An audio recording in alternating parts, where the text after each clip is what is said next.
आज का दिवस हम सभी लोगों के लिए बड़ा महत्वपूर्ण दिवस है। 24 तीर्थंकर भगवंतों में से भगवान नेमिनाथ स्वामी आज उज्जैन से प्रत्युष बेला में मोक्ष पधारे। तो भगवान मोक्ष आते तो हमारे लिए खुशी का अवसर तो होता ही है, क्योंकि अतीत की घटनाएं हम उस समय मौजूद थे नहीं। पर जो लोग उस समय रहे होंगे उनके मन में कैसा लगा होगा कि हम साक्षात भगवान को देखते थे और भगवान आज हमारे बीच से चले गए।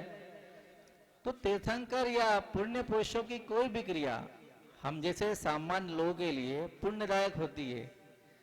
वो तो वर्षों वर्ष पूरे संसार से चले गए तो संसारातीत हो गए। तो कैसा उन्होंने तप किया, कैसी साधना की होगी कि इतने वर्षों बाद भी उनका नाम लेकर हम लोग पुण्य कमाते हैं। आखिर से पुण्यात्मा बना कैसे जाता है? क्या कभी आप लोगों ने प्रयास किया कि हमें ऐसा पुण्यात्मा बनना है? तो जैनिज्म में एक इसकी चाबी दी हुई है, बड़ी छोटी सी है पर करने में बड़ी कठिन होती है। वो इसे हम कहते हैं भेद विज्ञान। शरीर अलग और आत्मा अलग है। ये बात सुनने में बहुत छोटी लगती कि शरीर अलग है, आत्मा अलग है, शरीर अलग है, आत्मा अलग है। कभी जीवन में महसूस किया कभी एक क्षण के लिए भी? ऐसा कोई व्यक्ति सभा में बैठा है जिसने महसूस किया हो कि शरीर अलग है, आत्मा अलग है? कभी हुआ ऐसा? संभव ही नहीं है ऐसा करना। अगर ऐसा हो जाएगा तो क्या हो जाएगा? हमें केवल ज्ञान हो जाएगा, पर सवस्त्र तो वो भी कभी नहीं होना है। तो तीर्थंकरों ने पुरुषार्थ किया अपने जीवन में कि अपने शरीर से अपनी आत्मा को डिटेच कर लिया और वो चीज जो कर्म को क्षय में सबसे कार्यकारी होती है, भेद विज्ञान, उसको प्राप्त किया। एक माध्यमिक रास्ता है जो हमें दिखाकर वो चले गए। हम शास्त्रों के माध्यम से या गुरुओं के प्रवचन से बात बड़े ध्यान से सुनते हैं कि भेद विज्ञान के बिना संसार से मुक्ति मिलना असंभव है, पर कभी कर क्यों नहीं पाते? हर साल भगवान का निर्वाण का दिवस आता है, हम लाडू चढ़ाते हैं, पूजा करते हैं, इतिश्री कर देते हैं, बरसों बचपन से आज तक करते आ रहे हैं। आखिर क्या घटता क्यों नहीं हमारे जीवन में? अभी तो कोरोना काल आ गया तो इसने शरीर को पालना पोसना और सिखा दिया। इम्यूनिटी पावर अच्छा रखो, अच्छे से खाओ पियो, निद्रा अच्छी लो, टेंशन मत लो। तो आदमी और शरीर प्रेमी हो गया कोरोना के चक्कर में। थोड़ा बहुत आत्मा की तरफ झुकने को तैयार था तो उसने सिखा दिया कोरोना है कि आत्मा अपनी जगह है, सो बैठी, शरीर पाल ले, पहले निपट जाएगा दुनिया से। ऐसा होता है ना।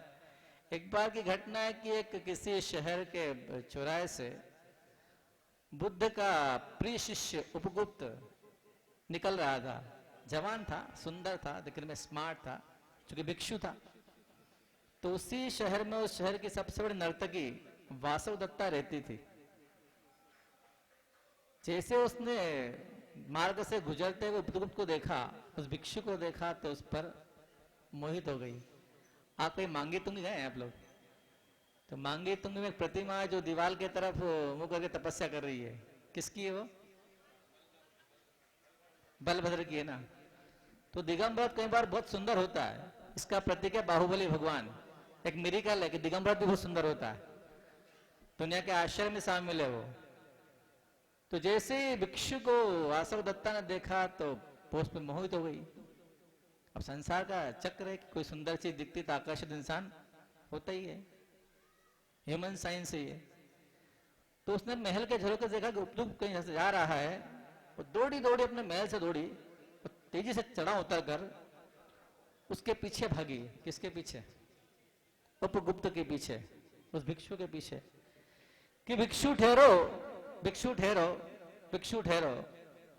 अब जिसको किसी से मतलब होता ही नहीं वो क्यों ठहरेगा भाई? आप कहीं जल्दी में जा रहे हो अपने काम से, बहुत जल्दी काम करना हो, कितना कोई चिल्लाए पीछे से, आप सुनते हो क्या? वो ठहरा भिक्षु, संसार से वो डिटेच था, उसका मतलब संसार से था ही नहीं कुछ भी, अपनी मस्ती में चला जा रहा था। वासव दत्ता लगातार चिल्लाए, भिक्षु ठहरो, मैं आ रही हूं। अब जिस पर रूप का आकर्षण काम नहीं करता हो वो क्यों ठहरेगा भाई? वो उसके पहले वासव दत्ता को जानता भी नहीं था। आखिर वासव दत्ता ने आकर उसका हाथ पीछे से पकड़ लिया कि ठहरो। तो भिक्षु रुका, उसने अपने चाल को नियंत्रित किया और खड़ा हो गया और बड़ी गंभीर ध्वनि में उससे पूछा, तुम चाहते क्या हो? उसने आवाज तो सुनी थी कि आवाज जरा पीछे से कोई, पर जब मतलब नहीं हो तो कौन रुकेगा? तो उसने पूछा, तुम क्या चाहती हो मुझसे? तुम्हारा साथ चाहती हूं। तो पहली बार को स्त्री किसी पुरुष को ऐसा बोल देते, एक बार सुन के कान सन्नत होते हैं। वो भिक्षु ठहरा तो बोला, तुम जानते मैं कौन हूं? हाँ, तुम भिक्षु उपगुप्त हो, मैंने तुम्हारा नाम बहुत सुना, पर देखा तुम्हें पहली बार है। अब उस वासव दत्ता जो राज नर्तकी थी, बड़े बड़े चक्रवर्ती सम्राट महाराज जिसके चरणों में उसके रूप की प्रशंसा करके पड़े रहते थे, उसने भी कहा अपने गर्व से, क्या भिक्षु तुम मुझे जानते हो मैं कौन हूं? तो भिक्षु के, मैं तो ईश्वर को जानता हूं या अपने आप को जानता हूं? तुम्हें जानने की मुझे आवश्यकता क्या जो मैं तुम्हें जानूं? कि तुम्हारे सामने पता कौन खड़ी हुई है? इस संपूर्ण राष्ट्र की सबसे सुंदर स्त्री और नर्तकी वासु दत्ता मेरा नाम है।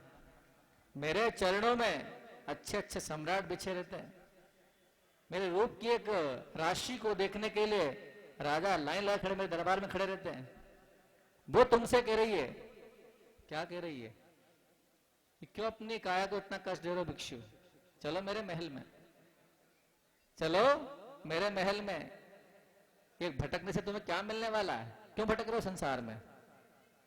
मेरे पास अपार संपत्ति है और अप्रतिम मेरा रूप है, उसके स्वामी आज से तुम हो। चलो मेरे महल में और मेरे महल में मुझ पर मेरी संपत्ति पर शासन करना। भिक्षु ने जब ये बात सुनी तो सोचता रहा कि इंसान को अपने शरीर पे कितना घमंड होता है ना। आप लोगों को अपने शरीर पे घमंड, जब कांच के सामने खड़े होते तो ऐसा लगता है दुनिया के सबसे सुंदर व्यक्ति हम ही हैं, या महिला तो ये सोचती कि सबसे सुंदर तो पूरे ब्रह्मांड में मैं ही हूं। कांच है, कांच क्या बोलना था आपको? ये कांच तो साइलेंट रहता है बेचारा। तो उसे लगा कि इससे अपने रूप पे कितना घमंड है। तो भिक्षु ने कहा कि तुम्हारी संपत्ति, तुम्हारा रूप मेरे लिए कोई काम का ही नहीं है, मेरी दुनिया ही दूसरी है, मुझे इस तरफ जाना ही नहीं है। ये सब छोड़ के तो मैं भिक्षु बना हूं। और जिस वैभव की तुम बात करते, पहले मैं भी राजा था, सारा छोड़ आया क्योंकि निस्सार था वो। भिक्षु सोच लो अच्छे से, मैं तुम्हें ऑफर दे रही हूं। उसने इंग्लिश नहीं बोली तो वो मैंने बोली, मतलब हिंदी चलती थी जमाने में। और मुझे याद आ गया, फिर तो मैंने बोल दिया कि मैं तुम्हें ऑफर दे, तुम चलो। तो भिक्षु ने कहा मेरी दुनिया वो नहीं है। भिक्षु तुम पछताओगे, मेरी बात मान लो, मैं तुम्हें समझा रही हूं, चलो मेरे साथ। मैं पछताऊंगा? क्या योगी कभी पछताता है क्या? जिसने तृण के समान संपूर्ण संपत्ति को छोड़ दिया, राजमहल छोड़ दिए, न जाने कितनी विवाहित रानियों को छोड़ दिया, वो पछताएगा?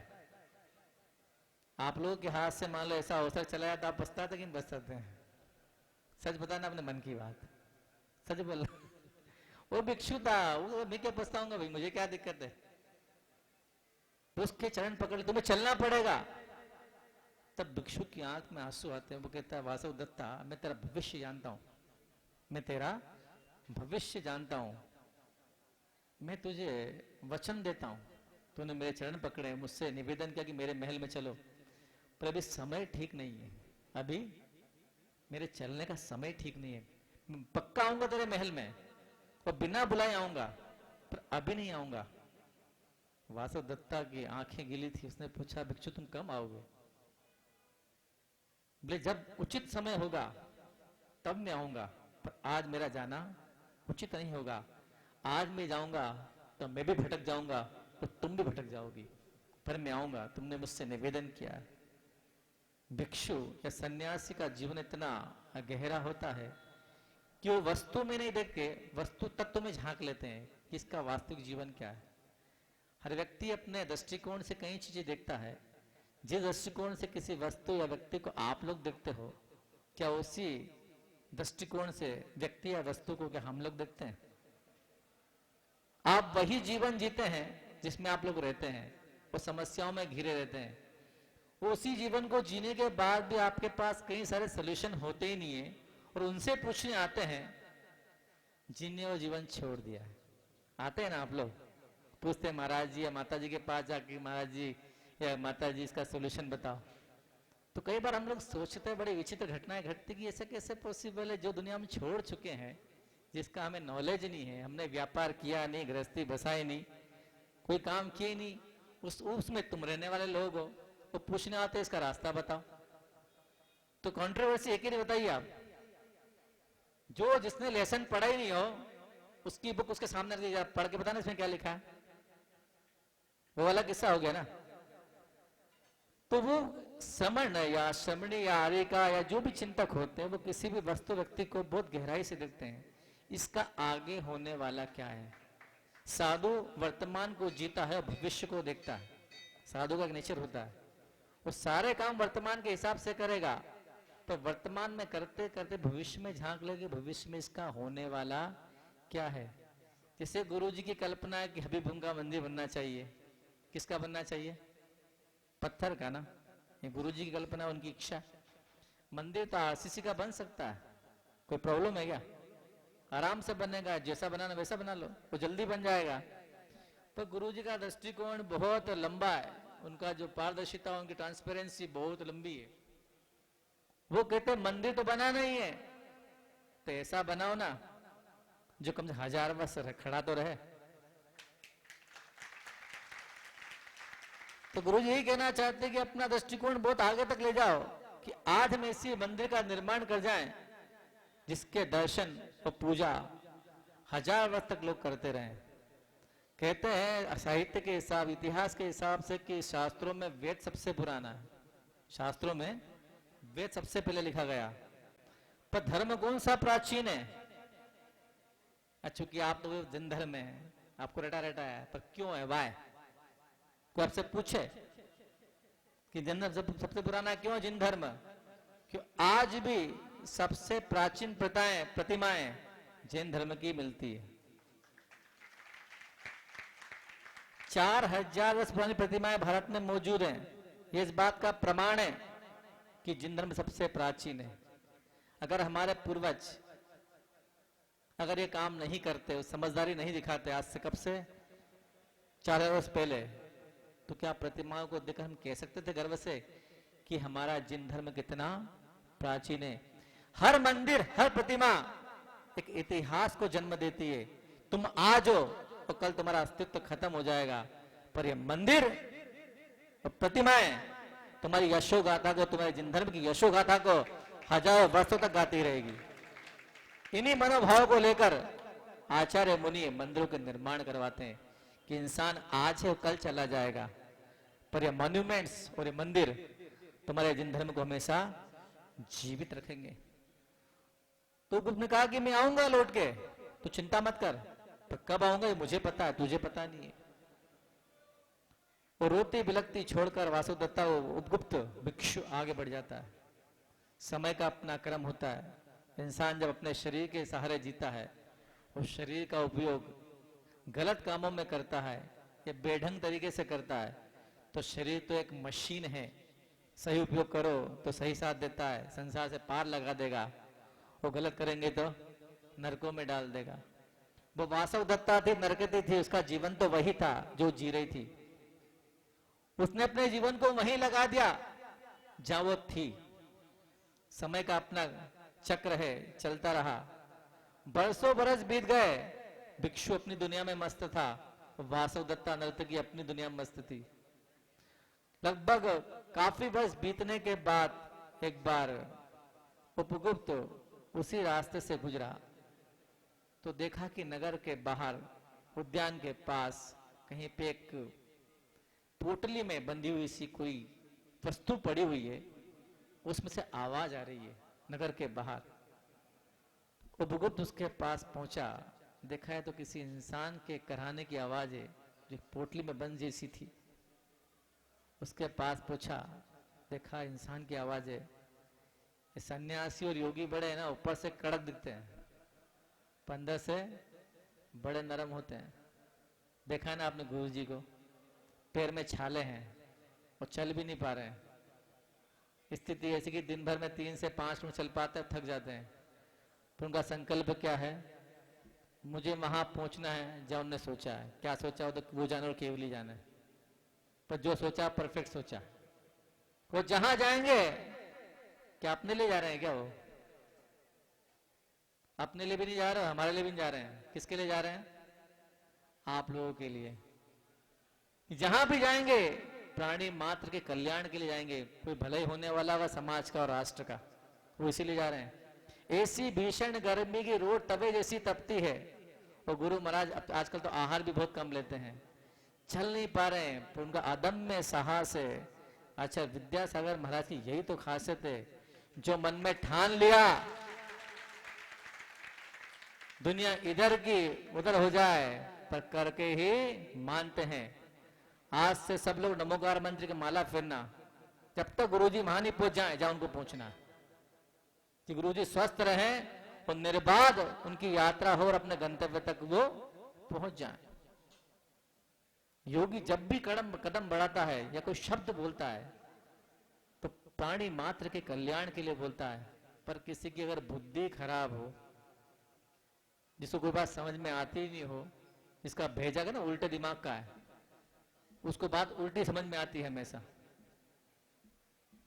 तो भिक्षु ने देखा कि किसी कराहने की आवाज है, तो उसके पास पहुंचा और ऊपर से उस कपड़े को हटाया, पोटली को खोला, तो देखा तो भोचक रह गया। देखा तो भोचक रह गया कि मैं क्या देख रहा हूं, आखिर ये क्या है? ये तो वही वासव दत्ता है जिसे अपने रूप पर इतना घमंड था, और आज नगर के बाहर किसी कोने में पड़ी हुई है। उसने, उपगुप्त ने उसको हिलाया, वासव दत्ता उठो, मैं आया हूं। जैसे वासव दत्ता ने अपनी आंख खोली और भिक्षु को देखा, उसकी आंखों में से बरबस आंसू गिर पड़े कि भिक्षु, तुम अब आए हो जब मेरे पास देने के लिए कुछ भी नहीं है। मेरे पास देने के लिए कुछ भी नहीं है। कोई दिन था जब सम्राट मेरे घर की चौखट पर अपना मत्था रगड़ते थे, मेरे चरणों में गिरते थे, और आज वो दिन है कि मेरे इस रोग के कारण मुझे उन्हीं लोगों ने नगर के बाहर निकालकर इस रोड पर फेंक दिया है। अब मैं तुम्हें क्या दूं? न तो मेरे पास रूप बचा है, न संपत्ति बची है। तुम क्यों आए हो लौट के मेरे पास? तुम क्यों मेरे पास लौट के आए हो? तो भिक्षु ने कहा कि वासव दत्ता, मैंने तुझसे कहा था कि मैं जरूर आऊंगा तेरे पास, तेरी बहुत उत्कंठा है मेरे प्रति, पर मैं कब आऊंगा? जब उचित समय होगा। जब उचित समय होगा। भगवान नेमिनाथ स्वामी भी जब राजुल को बिहाने के लिए जूनागढ़ की ओर बढ़े थे, तो उचित समय था कि अनुचित समय था? अरे वो तो उनकी जवानी की अवस्था, उस समय उनको शादी करना ही थी, तो कर्मों का ऐसा योग था कि उसी समय उनको निकलना था। और श्री कृष्ण, लीला उनकी श्री कृष्ण की, उन्हें लगा कि सबसे बड़ा ताकतवर कौन होता है? नारायण। और नारायण से बड़ा कौन होता है? तीर्थंकर जो होने वाले होते हैं, उनकी अतुल शक्ति होती है। उन्हें लगा कि जब तक नेमिनाथ भगवान रहेंगे, नेमी कुमार रहेंगे, मेरा शासन चलने वाला नहीं है। जिस नाग सैया पर कोई चढ़ने की हिम्मत नहीं करता, वो मेरा 5 जन्य जो शंख है जिसे कोई छू नहीं सकता, ये नेमी कुमार सैया पर भी चढ़ गए, उन्हें शंख भी फूक दिया। इनके रहते मेरा शासन चलने वाला नहीं है। ये तिकड़म थी, पर अपने काम तो आ गई।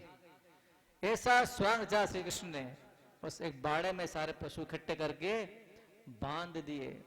और जैसे ही नेमी कुमार का रथ उस बाड़े के सामने से निकला, तो पशुओं की चित्कार सुन के उन्होंने पूछा, सारथी ये रास्ते में बाड़े पशु क्यों बंद सारे के सारे? तो पहले सारथी नहीं बोला, क्यों जानता था ये बड़े द्रवित मन के, इनका मन बहुत सॉफ्ट है, कि कोई काम होगा। तो बोला, सच सच बता मामला क्या है? कि हुजूर मामला तो ये कि आपकी शादी है, और आपकी शादी में, विवाह में जो राजा और सम्राट लोग आएंगे, उनके भोजन की व्यवस्था के लिए इन पशुओं को यहाँ पर एकत्रित किया गया है। बस इतनी सी बात सुनना थी। समय ठीक था, वो जवान थे नेमी कुमार उस समय, और शादी का विवाह का समय था। पर समय किसके लिए कब कौन सा होता है ये कर्म जानता आप नहीं जानते हैं। आप जानते हैं क्या? अवधि ज्ञान तो है नहीं आपके पास, मति शुद्ध ज्ञान है, आप जानते ही नहीं है। अब मुझे नहीं जाना, रथ रोको। तो हारदी बोला मेरी कौन सी ताकत है, मेरा रथ रोको। रथ रोको सारथी, मुझे यहीं से जाना है। क्या आप में इतनी ताकत आई कभी घोड़े पे बैठने के बाद कि कोई ऐसी बात सुन ली हो कि अब तो बिल्कुल विराग आ जा, घोड़े से उतर के सीधे आचार्य के पास जाएंगे? कभी हुआ कोई घटना घटी किसी के साथ? भगवान महावीर की परंपरा वाले तो हम सब बैठे हैं, जितने कौन हम तो बाल ब्रह्मचारी हैं, सब उनकी परंपरा के हैं। पर भगवान नेमिनाथ जैसा आज तक ना कोई हुआ है ना कोई होगा। वो अकेले हुए हैं जो घोड़े से उतर के पहाड़ चढ़ गए थे। कोई हुआ आज तक इतिहास में? कोई घटना याद हो तो मुझे बता देना कि मेरे प्रवचन आगे काम आ जाएगी। वो समय का फायदा उठाया और रथ रुकवाया नेमी कुमार ने।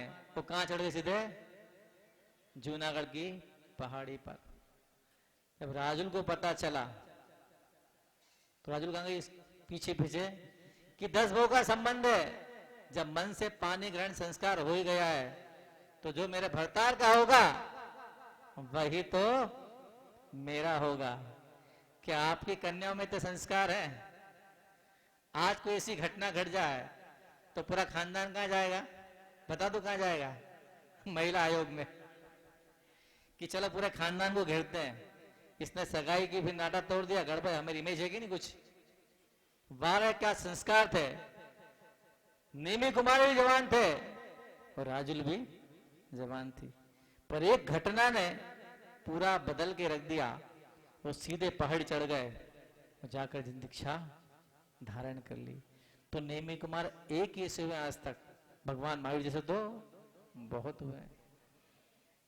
तो भिक्षु ने कहा कि मैं सही समय पे आया हूं।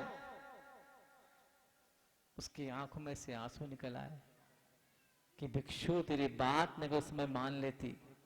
तूने मुझे आत्मा का पाठ पढ़ाया था कि वासव दत्ता ये छोड़ दे। जिस कर्म में तू लिप्त है वो कर्म तुझे एक दिन ऐसा कर्मों का भोग कराएगा कि तू मौत मांगेगी तो मौत भी तेरे पास नहीं आएगी। तेरे रूप को देखकर पूरी दुनिया दीवानी होती थी, वही रूप आज कोड़ में परिवर्तित हो गया है। और ऐसी दुर्गंध इसमें से आती है कि तिरंज भी इसके पास आने का साहस नहीं करते। इंसान तो बहुत दूर की बात है। तो जो लोग अपनी देह को सजाने में दिन भर लगे रहते हैं, इस देह का एक दिन अंत तो यही होना है। इस देह को इतना संभालो कि आत्मा के संस्कार जीवित रहे। आत्मा के संस्कार जीवित रहे, हम धर्म ध्यान कर सके। दिन भर देह को ही सजाते रहते हैं तो आत्मा के संस्कार आखिर फिर कब करोगे? भिक्षु ने बिल्कुल भी देर नहीं की, वो तुरंत उठा और नगर में गया।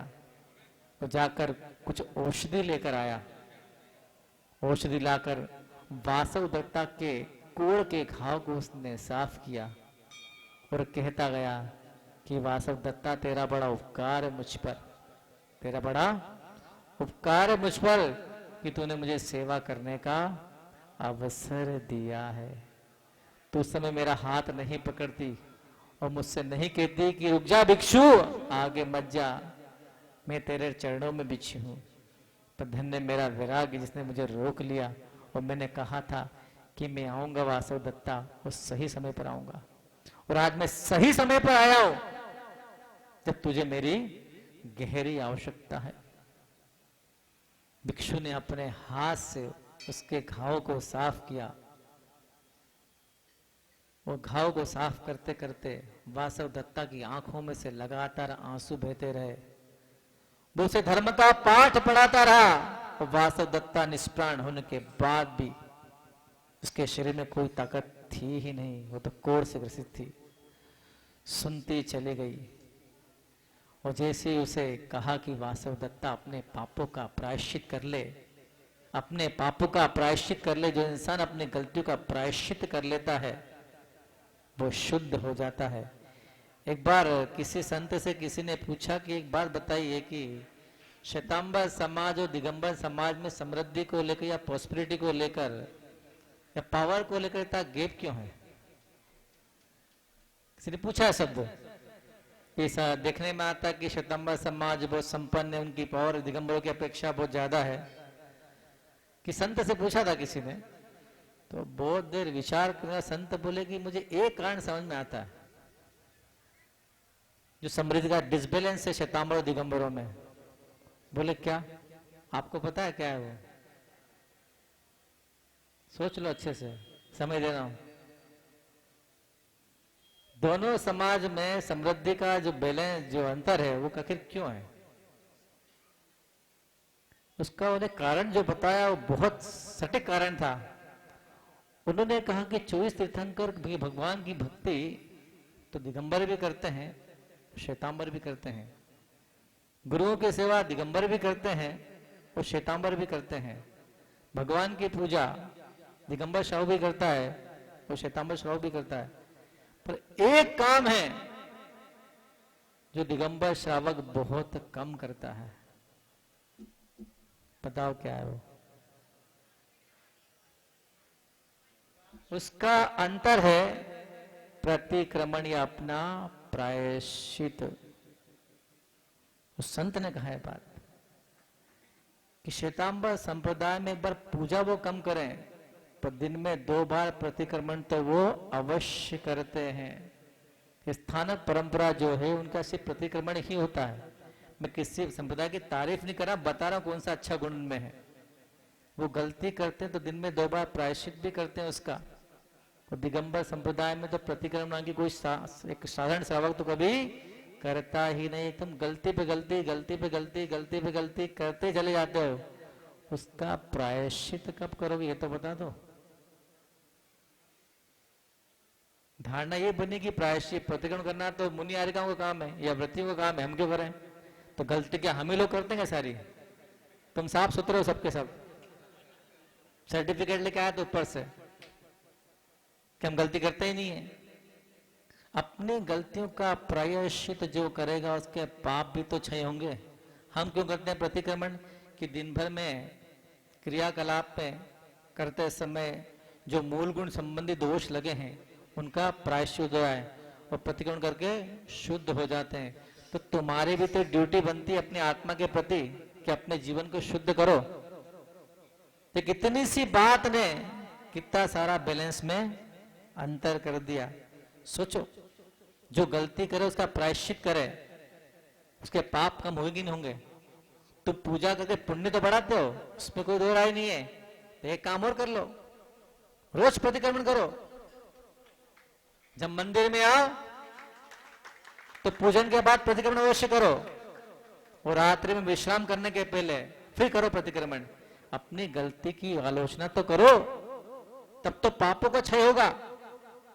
जब हम करते हैं मुनि लोग अपने पापों का क्षय प्रायश्चित करके, जब हमारा होता है तो आपका क्यों नहीं होगा?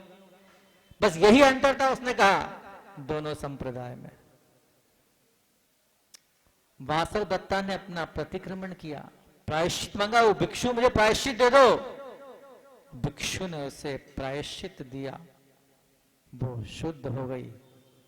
उसने भिक्षु के चरण पकड़े, उसको प्रणाम किया, अंतिम सांस ली और दुनिया से विदा हो गई। ऐसा ऐसा योग मिला उसे। उसने कहा था तुम रुक जाओ। उस समय अगर उपगुप्त रुक जाता तो कुछ और ही दृश्य होता, पर वो योगी था, पहचान गया मुझे आना कब है।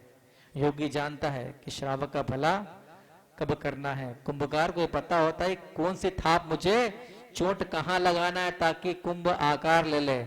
ऐसे गुरु जानता है कि मेरे शिष्य को मुझे आकार देने के लिए कौन सी चोट कहां पे मारनी है। उसने वही किया, सही समय पर चोट लगाई और एक ऐसे जीव का कल्याण कर दिया। अगर भिक्षु नहीं पहुंचता तो हो सकता था वासव दत्ता न जाने किस गति में भटक रही होती। उसका जो होना हुआ सो हुआ होगा, पर शुभ योग तो मिला कि जीवन के अंतिम समय में एक महात्मा के दर्शन करके शरीर से प्राण निकले वो जीवन को सार्थक बना लिया। हम सबको भी अपने जीवन में शरीर को इतना ही पोसना चाहिए जितने हमारे आत्मा के संस्कार जीवित रहे।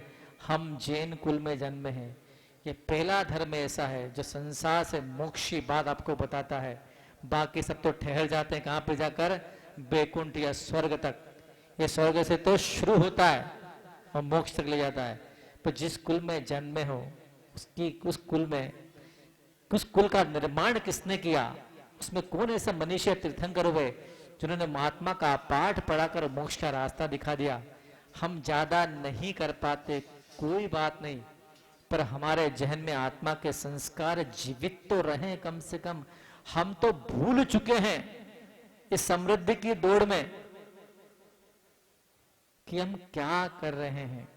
हम सब की सबसे पहले ड्यूटी है जैन कुल में जन्म लेने के बाद कि प्रभु ऐसा अवसर मेरे जीवन में आए, पुण्य के उदय से या मेरे प्रयास से, कि मैं अंतिम समय में ज्यादा नहीं तो किसी गुरु चरणों में मेरी अंतिम प्राण निकले और मेरा जीवन धन्य हो जाए। जब भी अवसर मिले जिनवाणी का श्रवण करके या गुरुओं के चरणों में बैठकर अपने आत्मा को संस्कार अवश्य देना। इस पर्याय में ना सही, आने वाली किसी पर्याय में आपके संस्कार जीवित हो गए तो आपका भला तो हो ही जाएगा। शरीर बदलता है, शरीर बदलता है, पर आत्मा तो, वो कर्म तो वही रहते हैं। कॉस्ट्यूम चेंज होता है, कर्म वही रहते हैं। इस पर्याय में ज्यादा नहीं तो अपनी आत्मा को संस्कार तो दो कि मैं अपनी आत्मा का कल्याण करूं, ऐसा पोशाक करूं। नहीं कर पाए कोई बात नहीं, आयु पूरी हो गई, पर आपने जो भावना इस पर्याय में भाई दी, आने वाले किसी पर्याय में वो अवश्य पूरी होगी। ये धारणा बनाए और जब भी अवसर मिले आत्मधर्म का सेवन करें, अपने आत्मा का उत्कर्ष करने के लिए पुरुषार्थ करते रहें। आप सभी का जीवन मंगलमय हो, इसी शुभ भावना के साथ अपनी वाणी को विराम देता हूं। बोलिए आचार्य भगवंत गुरुवर श्री विद्यासागर जी महामुनिराज की।